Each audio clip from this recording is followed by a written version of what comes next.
Muy bien, vamos a continuar entonces con el último punto visto en la cápsula anterior, ¿verdad? Déjenme ir compartiendo.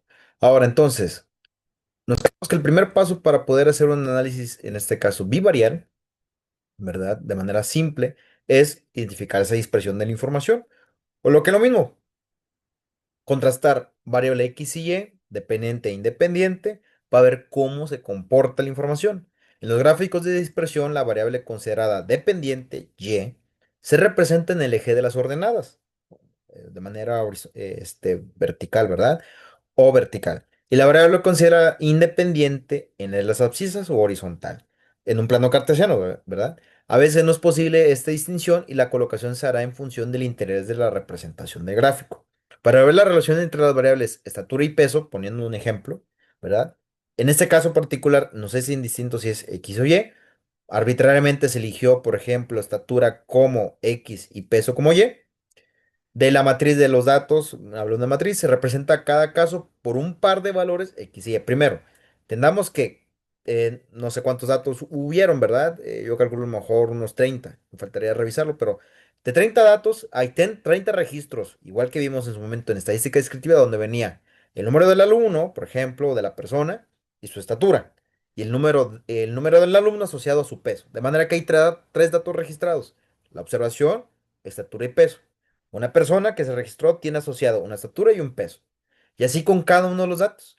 O de otra manera, es una tabla de 30 observaciones con 30 estaturas asociadas a cada persona y 30 pesos asociados.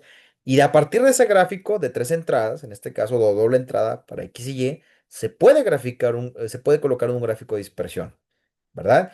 El peso se colocó en Y y la estatura en X. Y así quedaría un gráfico de dispersión, ¿verdad? Identifico un punto, por ejemplo, yo no sé qué persona sea, podría identificarlo por número, por ejemplo, no se alcanza a ver, pero por ejemplo aquí un 1, y digo que esta persona mide 1,60 y pesa, no sé, 45 kilos.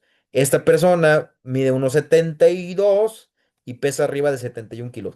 Aquí están representadas 30 personas a lo mejor con 30 diferentes estaturas, 30 diferentes pesos, ¿verdad? Y lo que logramos ver a primera vista es que la información, bien o mal, se agrupa o digamos, está agrupada de manera que, bien o mal, digamos, hace como una nube, como un cosmos, ¿verdad? Una nube de información en donde entre mayor sea el peso, o lo que es lo mismo, si nos vamos hacia la derecha de la información, vemos que la información del peso, la estatura, perdón, entre mayor sea la estatura, nos vamos hacia la derecha, vemos que el peso de la información tiende a tender significa que se agrupa cada vez un poquito más arriba y un poquito más arriba, ¿verdad?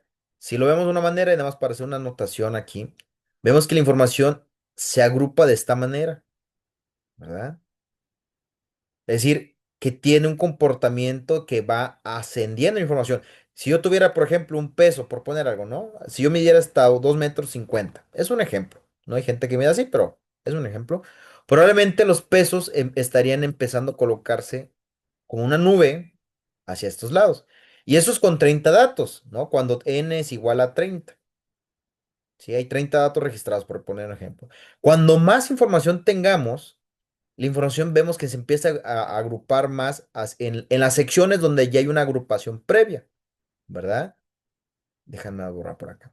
Bien, esto que estamos mencionando acá, digo, eso es otra forma de expresarlo, ¿verdad? De toda esa información se puede generar una línea, una expresión lineal o una ecuación lineal, que a su vez me va a generar una línea, ya sea positiva, o sea, que tenga una pendiente hacia arriba, negativa, una pendiente hacia abajo, o en ciertas ocasiones una pendiente constante o, digamos, horizontal, que me exprese cómo se va agrupando la información y de manera, digamos, eh, predecir o tener una idea o más o menos calcular si, por ejemplo, a una estatura dada, ¿cuál es el peso promedio calculado?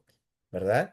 La representación gráfica de la asociación o dispersión de los casos respecto a una línea imaginaria, recta de regresión de mínimos cuadrados ordinarios, por la longitud no logramos cómo hacer el cálculo, lo vamos a ver cómo se hace a través de un software, ¿verdad? Pero si aplicamos este método que le llaman mínimos cuadrados ordinarios, que es, vamos a mostrar ejemplos de cómo se calcula, que es un poco tedioso en el sentido de que tienes que hacer un análisis de ambas variables, su respectivo cálculo de la varianza de desviación típica, y calcular, obtener esa información después, hacer tratamientos y hacer un análisis matricial de la información, ¿verdad? Que es un poco complicado y se da poco verlo en curso, ¿verdad? Pero entendamos que hay un método, que vamos a ver el método, cómo hacerlo a través de un software, que nos puede generar una ecuación que al momento de graficarla, por ejemplo, si yo meto aquí, por ejemplo, 1,50 me va a dar el dato exacto en este valor, 1,51, 52, 53, 54, hasta 1,60, 1,61, 62,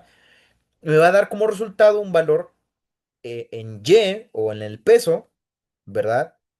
Estimado. Digamos que aquí me genera un promedio de la información, un promedio estimado, ¿verdad? De cada dato. Obviamente, estos datos, ¿verdad? Si nos damos cuenta, salvo estos que están aquí en medio, son idénticos para una estatura dada, idénticos al de mi recta, ¿verdad? El resto damos cuenta que están dispersos. Pero mi recta ya me expresó que hay un crecimiento, o lo que es lo mismo, la recta está hacia arriba, hay un crecimiento de la información, un valor positivo de la información. La covarianza, que ese es el siguiente paso que vamos a analizar, es la medida de la dispersión de los puntos a la línea de regresión, ¿verdad? Es decir, las diferencias que hay, que le llaman alturas, las diferencias que hay entre cada uno de los puntos con respecto a esta línea. Todos los puntos que están arriba van a tener, digamos, diferencias positivas, ¿verdad? Que están más arriba de lo que está acá, de lo que está la línea. Y todos los puntos que estén debajo de la línea van a generar diferencias negativas, ¿verdad? Eso es en cuanto a la covarianza. La correlación es la misma medida estandarizada, o lo que mismo, se va a generar un estándar de esas diferencias, un estimado de esas diferencias. Ahorita vamos a explicar, y de qué nos sirve saber esa diferencia. La dispersión se representa en el gráfico con la línea vertical de cada punto de la recta, y aquí está. Estas líneas son las dispersiones del punto con respecto a mi línea de regresión o mi estimación de cómo se comportaría. Primeramente, ¿de qué me sirve generar una regresión? ¿Verdad? Uno, es el mejor cálculo para, si yo en el futuro sigo calculando valores, digamos, aquí hay una limitación en cuanto a estatura, ¿verdad? Porque a lo mejor es complicado encontrar a alguien que mida más de 2 metros y más, ¿verdad? Pero, por ejemplo, en el tiempo yo puedo generar una regresión. A lo largo del tiempo, yo sé que el tiempo sigue creciendo de manera infinita. Por ejemplo, si yo quisiera, en lugar de hacer esto, quisiera poner aquí tiempo, años con respecto a ingreso, me puedo calcular a lo largo del tiempo cómo se comporta la información y ver si a lo largo del tiempo mis ingresos suben o bajan, ¿verdad? La forma de la relación entre dos variables numéricas o consideradas numéricas se puede considerar de tres modelos que tienen relación de continuidad entre ellos. Relación puede ser considerada relación lineal directa, relación lineal dispersa y relación lineal inversa. Y aquí viene un gráfico.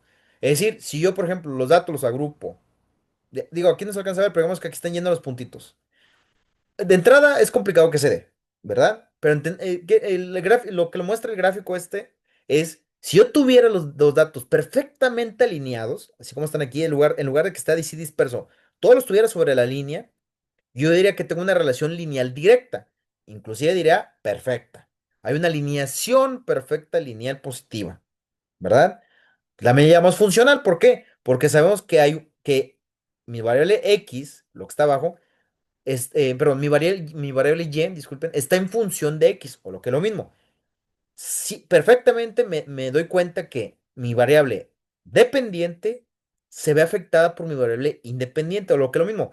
Si yo muevo cualquier dato, o me muevo sobre la línea, o yo detecto algún dato aquí, sé que va a tener un efecto perfecto sobre mi dato Y. Inclusive sé la magnitud de ese efecto, ¿verdad? Bueno, a lo que vamos para resumir, ¿verdad? Cuando los datos, digo, no siempre están así tan perfectamente alineados, ¿verdad? Pero si se comporta similar a esto, que estén alineados, voy a poner aquí unos puntos, nada más para que a lo mejor tiene algunos datos que estén, pero que veamos que la agrupación de los datos o el cosmos de los datos es algo similar a esto, ¿verdad? Decimos que tiene una relación lineal directa. Cuando los datos están así dispersos y al momento de generar una regresión, una ecuación que me trate de decir cómo se comporta la información, y vemos que la gráfica es horizontal, la línea es horizontal, y vemos que los datos no tienen un patrón definido, aquí hay un patrón positivo definido, aquí no vemos un patrón, no sabemos dónde la información se agrupa, aquí hay una agrupación de información hacia arriba, que no hay agrupación de información, decimos que la relación está dispersa o no es funcional o no hay una relación entre variables. Cuando las variables se agrupan, pero en lugar de ir hacia arriba van hacia abajo, ¿verdad? Igual, aquí están muy perfectamente alineadas. Puede haber aquí puntos alrededor, un cosmos o una agrupación alrededor. Decimos que hay una relación lineal inversa o negativa.